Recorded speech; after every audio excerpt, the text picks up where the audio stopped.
Peacock 45 here, still in the swing. Yeah, in the swing, talking to you. I don't know why. I've just had my coffee and I've enjoyed this. I've done several videos, just come out when I get a thought.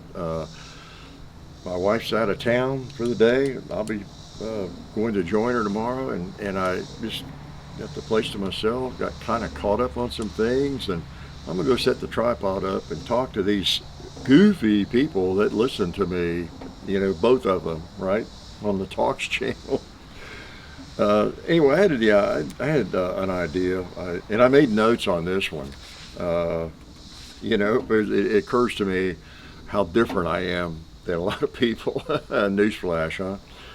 And then also, it has occurred to me many times as doing this for 18 years, and obviously from time to time there are people that just leave comments. Really, you get the hateful stuff, of course, and people just don't understand why I like something I like or don't like something, or just really want to get after me for something. And just and part of that is just I am probably a different human being from a lot of people.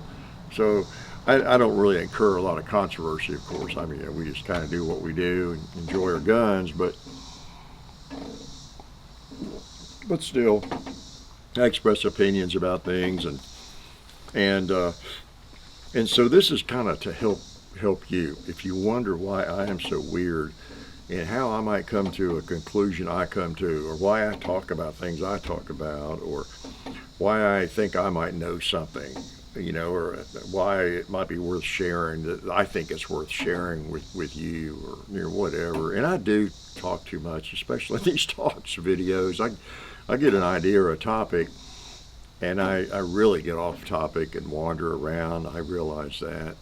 So just assume you're sitting on the porch with your grandpa, and you can't shut him up. It's just that kind of thing. Except you can shut me up. You just flip to a different channel, right?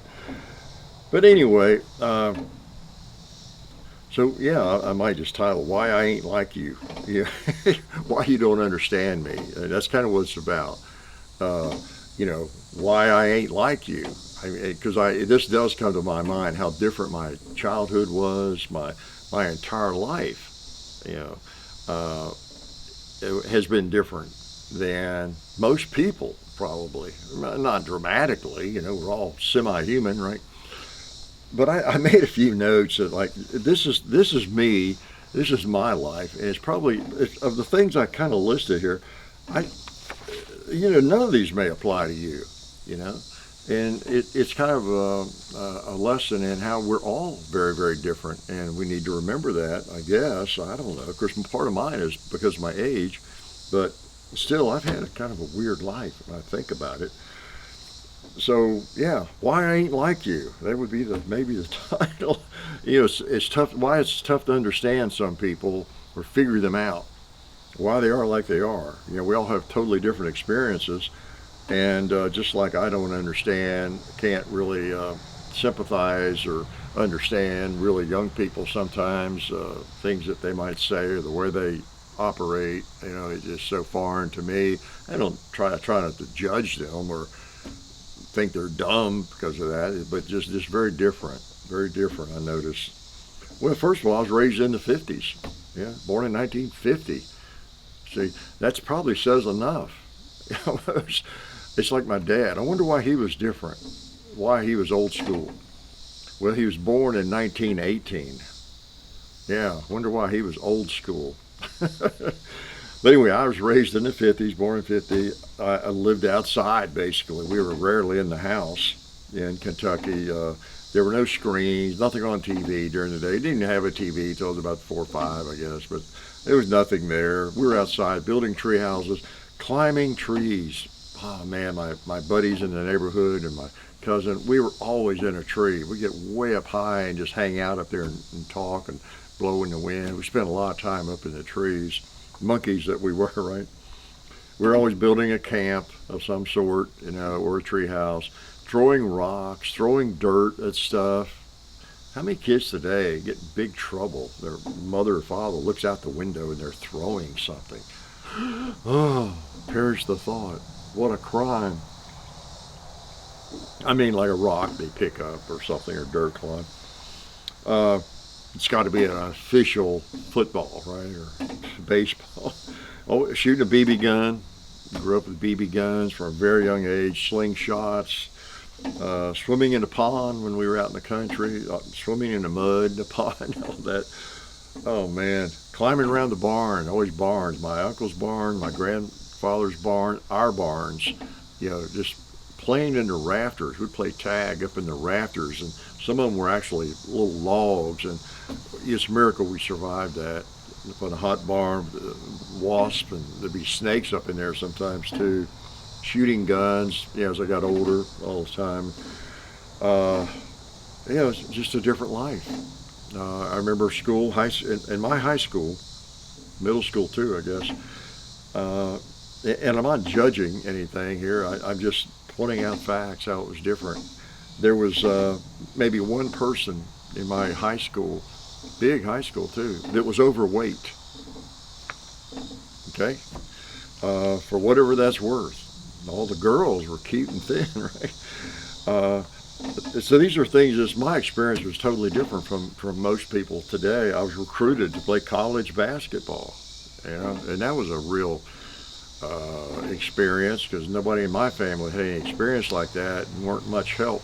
And I had a tough time deciding on all that. It was should have been a happy time, and wow, it was just so cool. And it was, but it was really tough going to schools and deciding where to go, and then playing college basketball, and doing pretty well, majoring in English, so I have all that in my background. Like, what a weirdo I was, scholarship athlete and English major. Spending all those years, 3 4 years in classrooms, studying the great writers and thinkers uh, of all time, So too bad it didn't help, right? I volunteered as a reserve deputy. I've talked about that for 10 years, here in the county where I live. I don't have a lot of shootouts to report. There were a few harrowing experiences, but just the fact that you're doing that is different because I have that experience of stopping a van at midnight out in the middle of nowhere in the county, and not me, just me, with the full-time officer, but and going up to that van, and not being able to see in it, and it just, I've been there, making calls where one time where the fellow, his nasty divorce situation, he had promised to shoot the first cop that showed up and that kind of thing. So I don't have any shootouts to report, but I've been involved enough to understand a side of that a lot of people don't. Okay, you got to kind of be there. I was not a sworn deputy or anything. I was just a volunteer. I worked in tobacco fields for years. All the things required to do there. And later, competitions, shooting competitions of all sorts, IHMSA, International Handgun Metallic Silhouette Association, USPSA, I don't know about that, IPSC shooting, GSSF, the Glock Sports Shooting Foundation matches, Cowboy Action Shooting, did that for about 10 years, IDPA for 4 or 5 years. So I have insight in all those types of competition, done that. Again, jack of all trades, master of none. Uh, I, well, as I've said, I buried my parents and my brother and all that. I grew up in a time when if you misbehaved, you got a spanking. No question about it. I got lots of those with a switch or with a belt, and at school with a paddle. So just some of the things that my childhood and my high school, my college years, and all that were probably a bit different from yours if you're 30 or 40. Just quite different. And I'm not making excuses for my strange behavior. Okay, I'm just saying I'm probably a little different in terms of my frame of reference. Maybe I have to be, I guess, because folks are raised so differently now and have different experiences. And then since I became a dumber adult, I've traveled a lot. I've been in almost every state in the country. Either when I was in publishing or since started doing this, and all the major cities. San Francisco for a week, L.A. several times, San Diego. I mean, you name it. All over Nevada. Uh, Ogden, Utah was a great trip. I enjoyed going there, see John Browning's digs, and up in that area. Yellowstone briefly, didn't quite get into Yellowstone. The weather was bad, but through South Dakota, into Montana, and that part of the country, Wyoming.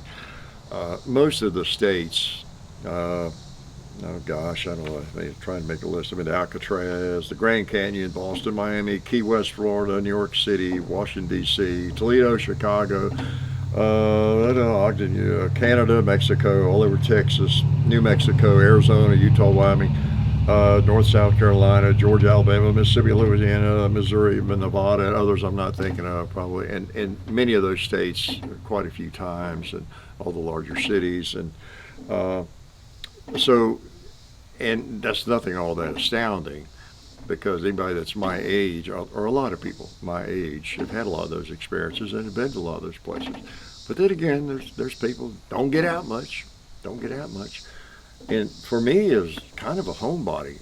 I mean, I'm perfectly happy if I don't go anywhere for about 6 months. Really, I just sit on the front porch. Well, don't get to sit on as much as I might like, but I'm happy to be here. Really. Um, but anyway, that's just coming from somebody, and there's lots of other things I could talk about. And I don't mean to like brag about all my experiences. Anybody that's 75 that has, could fill up page after page after page of places they've been, things they've done, and how different their lives were. Just like I can. So maybe this is a bit of a lesson to younger people that I don't know. Maybe at least have a little respect for older people that have been around a long time, had a lot of experiences, and don't just automatically dismiss their experiences. Because it really wouldn't matter if somehow I could wave a magic wand and I would be 30 years old again. But with all the experiences I've had, it doesn't matter what age you are. It really comes down to experiences. I mean, mostly, doesn't it? What you've done, where you've been, because you learn. Hey, here's a news flash. You learn from your experiences. Most people do. You learn from your mistakes. I made a few of those, some big ones, and that's part of it. So anyway, I guess if that helps explain why I am the way I am, it probably doesn't. But it might explain, I guess, what I'm getting at. It might explain why I might not understand you or somebody who's 30 or 25. We just have we're kind of from different planets, and in a lot of ways, not just because I've aged more. That's not it. It's experiences that I've had, experiences you've had, that make us different people. Yeah, so we should respect each other, right? Yeah, different topic, but one of the things I just hate is when I see somebody. I haven't seen it lately, but over the years, every now and then, you'll see a snide comment about somebody assuming that I'm racist because I'm an old white guy, or because I have a lot of guns, or I live in the country, and of course that comes from ignorance. Somebody that's hadn't lived much life, but still, we do tend to judge people based on. Well, yeah, yeah. Well, I know the newsflash. We tend to judge people based on color and age and all those sorts of things, right? Gender. I had a dog named Ginger. I always default to that, I guess. But yeah, that's probably enough advice for this video. But yeah, it was interesting thinking about all that, the crazy things I've done, and part of it's because I've just not been very stable-minded, you know. I mean, there actually are people in my generation that were born 1950 that went to school, They realized what they wanted to do. They didn't get interrupted by all this basketball stuff or scholarship, options and that kind of thing. They just knew they wanted to be an engineer. They studied math really hard, got into the school they wanted to get into, studied engineering or art or whatever it was. Then they got a job being an engineer or an artist, and they worked for one or two companies most of their lives, and they've had a fairly sane life and not a lot of crazy stuff going on. They didn't make the mistake of bringing a camera out one day and filming themselves and learning about YouTube. Yeah. So, I didn't mention that in my experience. Did oh yeah, I meant to mention. I'm sorry. That's another thing that might make me a little weird and a little bit different. Is I make gun videos. Yeah, I didn't even mention 18 years of my life. Yeah, yeah, you need to check them out sometime. Yeah, John and I do firearms videos. Yeah, it's Hickok 45, and you can probably find us. Yeah, and hope to see you there. Yeah. Promise I've not been drinking anything but coffee, and there's nothing in it. I promise you. So, take care. Good to talk to you. I hope you listened a little bit. Life is good.